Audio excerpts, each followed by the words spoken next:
So yeah, I edited and uploaded that chatty vlog that I did. I'm like a wreck and super emotional.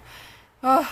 You guys would honestly think that based on the frequency of how often I cry in my videos that I spend all of my life crying. I actually very infrequently, unless something is going on, I very infrequently cry, but I feel like there's a disproportionate amount of tears on film versus in real life. Not that it matters. No shame if you cry. Crying feels good sometimes. Just emailed my, I actually emailed a couple different people because I don't exactly know who I'm supposed to talk to. I emailed a couple people with my flight details because I'm like, is someone coming to get me at the airport, or am I just supposed to like wither away and die in the airport because I won't know what to do with myself, or like am I gonna have help with that?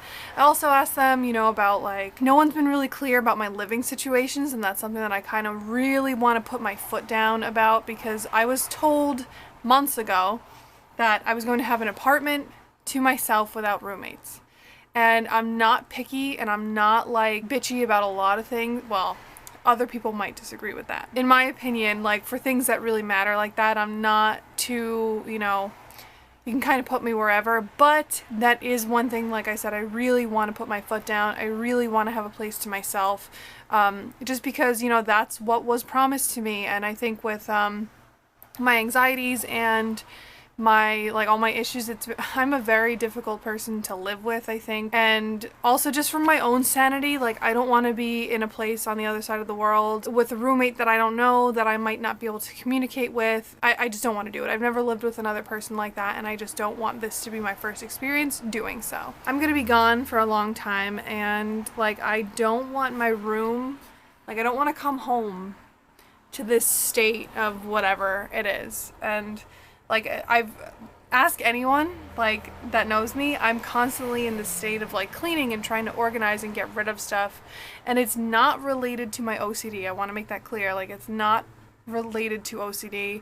It's just because I have so much stuff that I am trying to like thin out my life. I just you know, and it's a constant battle to try and clean, because you clean one thing and then everything else gets messed up in the process because you're trying to put things away and you can't find spaces for things, and it's just like a huge mess.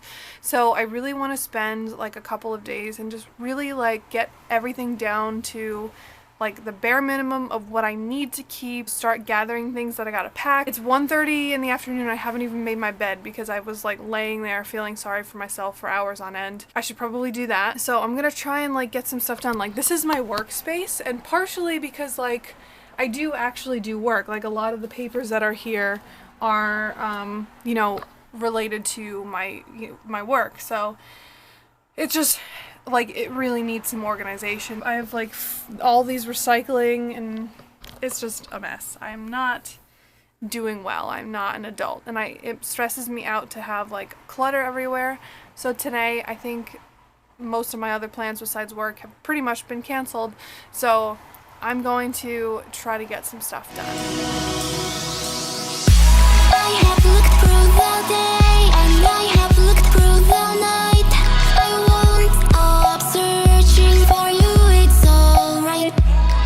Is it just me, or is it like true for anyone else that when you make your bed you automatically feel a little bit better? Like I feel like my life is just like that much more put together now, which is a good feeling for like a simple thing. This is all the stuff from when I was in Toronto. I never unpacked. And yeah, I gotta like do something about the rest of the stuff. This is like at any one point in time the best my clothes have ever looked, and also the least amount of clothes I've ever had, because I went through and I got rid of like many things. Granted, I still have this whole closet as well, so I need to do some thinning of my wardrobe still. That's a thing that like has to get done. I don't know, I feel like that's something I can do as I pack. I don't know what I want to keep, I don't know what I want to bring, and I'm like constantly pulling things out and selling things. I sell a lot of things on eBay, I sell them at garage sales, just to try and get rid of them. I'm trying to like clean up and thin as I go, and it's hard, man, let me tell you. Alright, so I'm gonna get to the rest of these like mundane things. I'm gonna like fold some clothes and like at least try and clear my desk today. Like I'll check in with you in a little bit and let you know how it's going. So as I was cleaning, I got a phone call from my doctor, and it seems I've hit another roadblock with this whole like, you know, transitioning to China thing. My gynecologist called me about my birth control. So it turns out she obviously doesn't have, I forget what it is, she doesn't have a license to write scripts or something in China. I don't know exactly what the whole red tape is. She can't write me a prescription to fill once I get there. And if she had a bunch of samples, she would just give them to me, but they don't carry the samples of the type of birth control that I'm on. What's special about my birth control is that I take it not necessarily for like the actual like birth control thing, like that's just a side, that's like a plus. I actually take it, the type that I have is continuous without placebos so that I don't get my period, because I have a lot of issues with it. It's very painful. For like quite a while, I am usually like laid up in bed or, you know, like in the fetal position laying on the floor.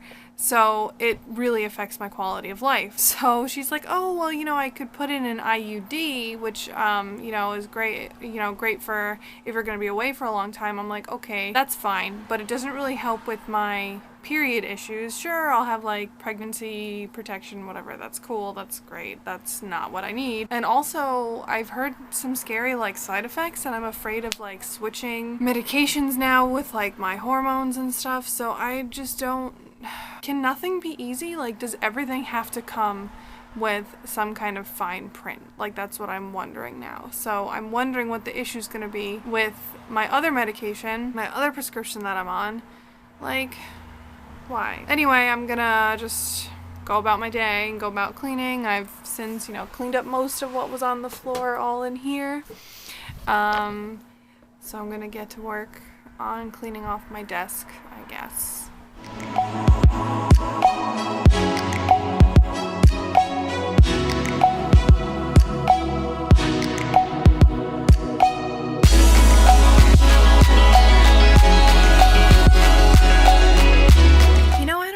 Did you guys have ever seen me with these glasses on? Oh, well, surprise. It's almost 11:30, so I had a good night at work. It was my last time teaching, probably. You know, I'll still be working at my job until, I think, like, I'm working through the first half of the month. But yeah, it was my last time teaching a class, and it was a good one to, like, leave on a nice note. So that's good. I'll probably be assisting for the rest of my classes. But yeah, otherwise, like, it was a really shitty night. It's something that you guys can probably guess what it's about, so I'm not really gonna talk about it. I feel so bad for my friend, my coworker. Like, I came in and she's like, how's everything? I had just had, you know, a conversation that, like, didn't go so well, and I walked in and I just started crying, and she was just like, oh, okay. But, yeah, I'm not gonna talk about it. But tomorrow I'm gonna go pick up my visa, unless God forbid, unless something goes wrong and like it didn't work out or something. But yeah, so I'll probably take you guys along. Won't film there, obviously, because they're like super like paranoid about filming anything, or like God forbid you like have your phone on, they like physically like watch you turn your phone off when you walk into the embassy. Yeah, so I mean, maybe I'll like hang out in the city for a little bit and get some, like, show you guys maybe what I'm doing there. Yeah, even though it's super early for me, I'm gonna go to bed because I just really don't want to be like conscious right now. As bad as that seems, or as bad as that sounds, but like I just don't, I want to go to bed. And I gotta get up early anyway tomorrow, so this is good. Okay, so I will see you guys tomorrow. Bye. I have looked through the day, and I have looked through the night. I won't stop searching for you, it's alright. I will sail all the oceans, I will feel the sea breeze. I will not rest until you're here with me. Hey guys. Good afternoon. I think it's afternoon now. I don't even know. Sorry about the quality of these couple of clips that I'm taking in the city. I actually chickened out a little bit and like didn't want to bring my camera because I'm coming alone, so if for some reason they didn't let me keep my camera or whatever, like bring it into the embassy, I didn't have anyone that could watch it outside or anything like that, so I just decided to not worry about it. But I have my passport and my visa. Everything's in here. Everything's good to go. If you guys have questions about the visa, I can, you can ask me and I can kind of answer them. But basically what I got, I think, is an X1 visa. And what that is, it's a student visa for students that are going to be studying for more than 180 days or something. But it comes with the stipulation that, this is how I understand it, I could be a little bit off with this. The actual visa itself is only good for like 30 days. Because in that 30 days, you have to register yourself with like the local police department wherever you're living, or wherever you're going to be in China. You have to register yourself there, and they will issue you like a residence permit or something. So and that's like what that visa like turns into or something. And then I guess it's just like nullified if you don't get that residency thing within the 30 days or whatever that stipulation is. I'm sure they'll kind of help me with that once I get there, because I don't know how to do all that stuff. I am a child. I cannot do anything that adults can do. As for the process of picking this up, it was super simple. I just go in and I like had my receipt ready before I went in, and I told them, I have my receipt, I'm here to pick up my visa, and the guy was, I'll turn your phone off. I was like, I already turned it off, it's okay, I've been here before, I know, and had everything to go. And the process for picking it up is a little bit different. It's kind of first come, first serve. You don't really get a number.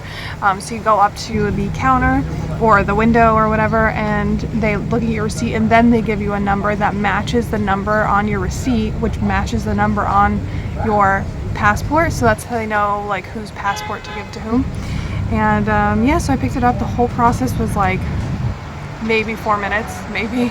I was in and out of there like nothing. So I just, wanted to walk around and, I don't know, visit some places that I'm familiar with that I've, been coming to for the past few months. I really didn't think I was gonna miss this place, but like with everything that's going on, it's nice to have something that's kind of comfortable or has good memories. So I've been coming to some places that I like to go to here, because I'm not going to be able to come back to them. So this is probably going to be the last time I get to go to the city before I leave.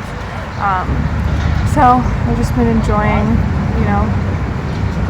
everything that holds good memories for me. But the other thing that I wanted to update you guys, I know that yesterday I had said I had emailed someone about like, if someone's gonna pick me up at the airport or if I have any kind of like living arrangements. And I emailed them in English, and they emailed me in Chinese, and I'm not like literate in Chinese. I can't read and write very well, so I had to like use Google Translate. They were like, okay, yeah, we'll set up everything to pick you up at the airport. And then they were like, but as for like where you're gonna be living, is a special Chinese government like recipient like scholarship dorm or something. Then like it translated it as, this is the second world, and I'm like, are they saying that, well, this is a developing country, you can't get your own place? I don't know exactly what they were saying with that. And I usually have a friend that's been helping me through this whole process. Anything that's in, that I have trouble understanding or any miscommunication, she kind of helps me with. But I feel like I'm like exhausting all of my resources, because I know that everyone is kind of like getting annoyed with me. So I don't really want to ask her, and I don't want to ask anyone else. So I don't know if I'm just gonna like deal with that and just say, well, I'm hoping for the best. Because I know everyone's, like I said, I know people are getting annoyed with me and whatever, because I seem very needy and seem very like I can't do much of this on my own. But I'm super grateful for any of their help, because like for them this is just like an annoyance, like, oh, I just have to like help her read this thing, or like fill out this form or do this. But like to me, this is my life. Like I'm literally doing the scariest thing I think I've ever done, and like a little bit of help would be appreciated if I asked for it. Not saying that they haven't been helping, it's just like I know everyone's so tired of me. Even my professor that kind of set this up is like, well, it's out of my hands now, you should probably talk to the people that are your contacts there and whatever, which I don't really have contacts because no one responds to me. So man, am I really like this annoying? Does really like no one want to help me and no one want to hang out with me? Damn. So I think I'm gonna maybe like go to Starbucks or something, and then I'll just head home, I guess, for the day, because I got work tonight, so can't hang out too long here. Okay, bye.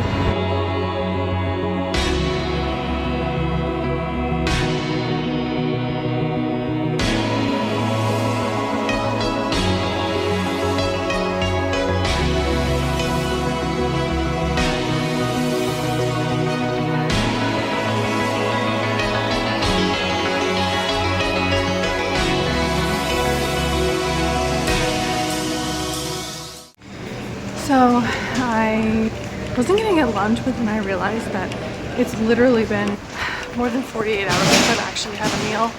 I haven't had much of an appetite, so I've been eating like muffins and granola bars, and I didn't have any dinner or anything last night.